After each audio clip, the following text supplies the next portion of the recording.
આજના આપણા મંગલ અવસરમાં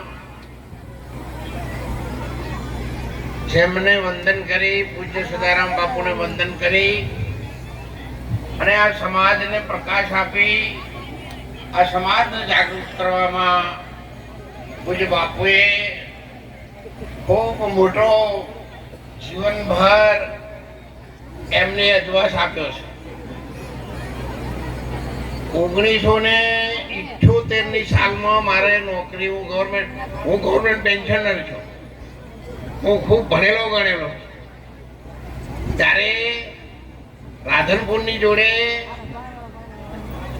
ભાવસિંહજી બાપુની મને મુલાકાત થયેલી। રાત્રે મારો રામાપીરના મંદિરની પ્રાણ પ્રતિષ્ઠા કરવા માટે આવે। મેં એમને બારવટિયામાં જોયેલા છે, વેપારીમાં જોયેલા છે, સૌકાર શેઠમાં જોયેલા છે અને સમાજના કલ્યાણ માટે દાનવીર દાતા તરીકે આપણે એમને બાબાજા તરીકે એમને તાળીથી વધાવો।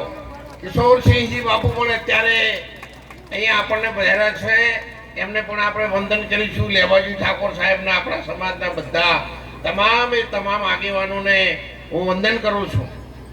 1970માં સરકારે મને રણ વિકાસ યોજનામાં આ સોતલપુર તાલુકાનો બાંબરોલી, જેકડા, ઝંડાલા, જારુસા એ બધા ગામમાં મારી નોકરી હતી। હું અડકાયા બાવળિયામાં બહુ ફરેલો છું અને પછી હું ધરોઈ ડેમમાં જતો રહેતો। અહીંયા મને અનુકૂળ આવતું નહોતું, એટલે આ એરિયાથી, આ જગ્યાથી, આ સમાજના માણસોથી હું બહુ પરિચિત છું।